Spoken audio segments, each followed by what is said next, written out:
Welcome to a general overview of extraction. Now, hopefully at the end of this session you'll gain an understanding of how extraction is put together and the simple way of providing end-user self-service capability. Now, a lot of companies talk about self-service, but hopefully after this presentation you'll see that there's nothing hard-coded in any of the components that I'm going to be dragging and dropping onto the system. I'm basically going to be pointing at given data sources and asking extraction to be able to supply that information to the end user. So in this example, what I'm looking at is service desk as supplied from Computer Associates from a particular release, and the schema for that particular product and version is exposed, along with some other calculated fields that aren't available in the system that we've added to extraction. So if I change this particular data source now, and I'm now coming over to CMDB, what ends up being exposed is the components that make up the CMDB. Again, if I go off to a completely separate product, and here I'm going to BMC's remedy system, the schema for incidents then gets exposed for the end user to perform drag and drop capability. So these are some of the fields that get exposed under the BMC environment. So let's just start back with good old CA Service Desk for incidents. And what I'm going to show you is we're currently looking at last month as a time period, and that can be whatever period we really want to set. So nothing's hard-coded. So here I'm just going to say I want to visualize that as a column, or I want to visualize that as an area, or if I want to visualize that as a line, or even from a calendar view perspective. But certain data types lend themselves to certain visualization, and so I'll leave this set to column. Now, as I've already described, what ends up happening is you've now got the ability to determine what you'd like to look at. So what I'm going to do is have a look at a key field being affected service from an incident management perspective, and let's just have a look, and we'll represent a pie chart for what records are still active. Now, as you can see, if I hover over these column charts, we see the actual counts over those given days, and I can interact with these and just say filter replace the 4th of July, and the affected services are listed and how many records. If I come to the 11th and I again perform a filter replace, the same thing occurs. We'll come back to the 25th to filter replace.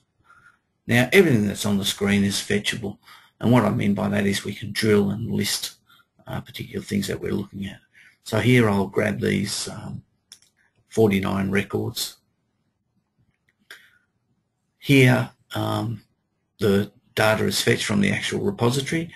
I can right click and launch the actual application that's supplying that information, and what I'm going to do is just get extraction to supply some other columns that it's not necessarily showing. So here I'm just going to again say I'd like to have a look at whether the record is active, what the affected service might have been, and I'll come down and grab another important tag, which is whether the record breached its service level or not.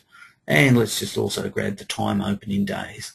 That's one of those calculated fields that's not necessarily supplied with the end product, but extraction can perform that function for you. So here we've got our active column, the affected service, whether it's breached SLA or not, and I can sort and reverse sort on these particular columns. And again, here I'm giving you an indication of how much time this record spent open in days, hours and minutes. Now, the particular report that I've fetched, again from an ad hoc perspective, I might want to export this into Excel or HTML or what have you. So in this example, I'll just punch him out into a HTML page. I'll just return to extraction now, and I'll close this window down. Now, the things that we're looking at, I can swap these particular things around. I can actually change the period just to kind of highlight the fact that there's nothing hard-coded here. So if I say I want to have a look at last month, but I'd like to interact with that for the last 7 days, I can, and I'll just process the last 7 days. And just to kind of highlight the speed at which extraction is processing at, I'm going to also then change this to say, let's just have a look at the last 6 months of activity. And you'll notice that we're currently running a filter. And I'll just press, we're running a filter that's temporary for where the affected service happened to be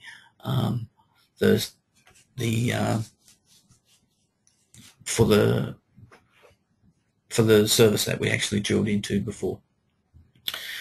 So let's just keep this nice and simple, and as you can see, we've processed 52,000 rows here, and we'll just go back to playing with the last month.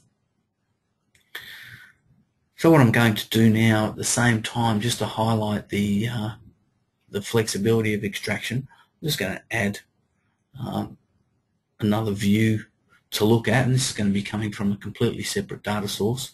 So again, I'm now going to pull from a completely separate service desk system, and I'll pull in from the BMC remedy system for incidents for that same time period. And so again, let's just visualize out of BMC a column chart. Oh, just for argument's sake, we'll just do a line chart. So I can see how many incidents have been coming out of that particular system. Now again, I can flip these things around and put that into a column chart if I like. I might want to indicate on this particular chart some other criteria. And so let's just have a look at whether there were any major incidents. And so I'm just going to perform an add series, and here I'm going to specify the criteria. Again, I'm highlighting the fact that there's nothing hard-coded here, so the user's got the ability to say, I'd like to add some criteria, again based on the condition. Here I'm looking at priority. Let's say I'm unsure of what the values are, so I can ask Xtraction to fetch them. Now here I'm just going to say that these are going to be critical. And the value that I'm going to pass up in the title is, I'll just say that these are major incidents.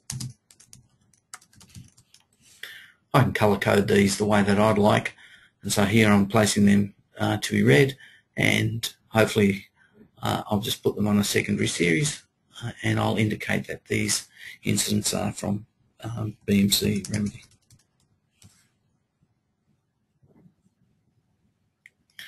And as you can see, I'm now highlighting that in here, and again I'm now going to change what I'm looking at. I'm going to do an update filter and just say, well, wonder what this trend was for the last 3 months.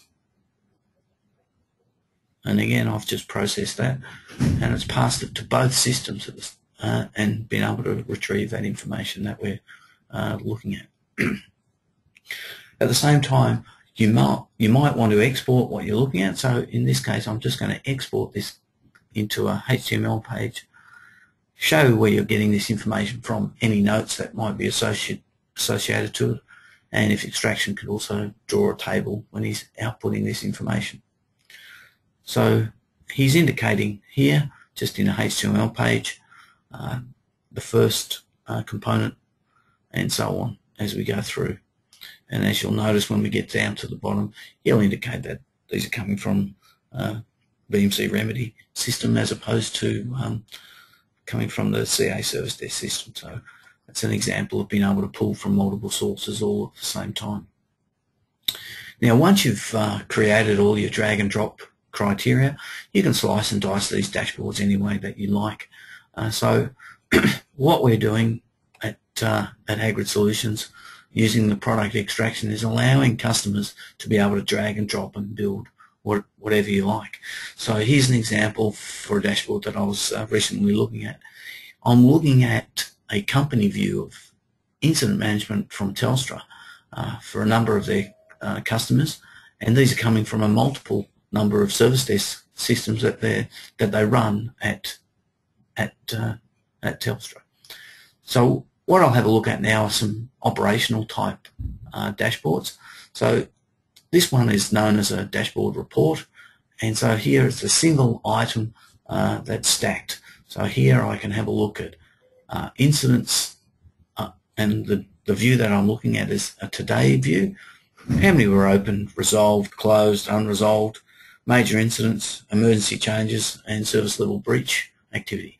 Now, some people have questioned why I would want to put emergency changes on an incident dashboard, and the answer to that is typically any emergency changes are being applied can cause incidents, and emergency changes are usually applied to address incidents. So as an example, everything that's on the screen is fetchable.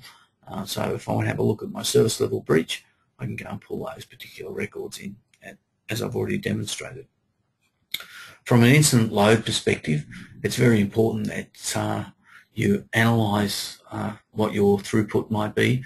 And again, this particular dashboard's been set up to have a look at certain loads, and if there's certain criteria that's met, that the system will then highlight. Now again, none of this is hard-coded. The end user's got the ability to set whatever these parameters may be. So I'll just go down to the next component that's looking at today's changes and major incidents, and typically change activity has a direct relation to incidents that may be being caused.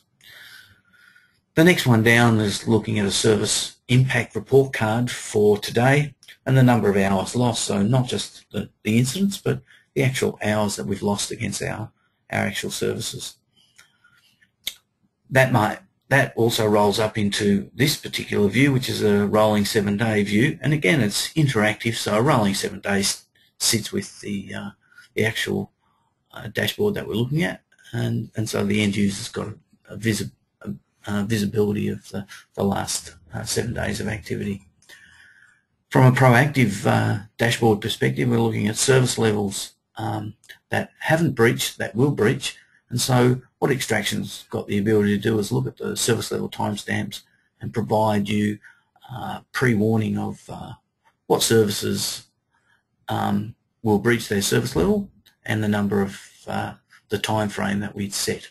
Now you can set these time frames to be whatever you like. It's just a matter of passing those parameters to Xtraction to say the granularity that I'd like is you know, whatever the values might be for your installation. Now looking across our service desk here, I've got a view of service relation to our process records being changed, problem, request and incident. And as you can see in this installation of data, what we're looking at is a high relation to incident but not much to the other processes, and that's typically a maturity thing. And as you can see on the next view, we've got a relationship between incident, request, change and problem to groups, but the previous chart shows just against actual service. So here I've got views across my service desk all at the same time, so I can see a given group and I can have a look at what they're currently doing for incident, request and change and what have you. From a service desk trend analysis, this simple dashboard in itself shows us peaks and troughs and volume, but most people struggle with being able to explain what a particular rise from 7,000 up to 8,000 might be, and then a sudden drop down to 6,000, and what this rise is now currently sitting at, close 9,666. Now when we're looking at incident, a nice slice is also looking at major incidents, so that's why that particular view's in play. As you can see from this volume of activity for problem, which is indicative of most installations, fairly low, but again, most people find it hard to outline what these peaks and troughs might be. Now, aging problems is a common thing, so this particular dashboard's been asked when it was built to look at aging problems. So anything that's sitting way back here up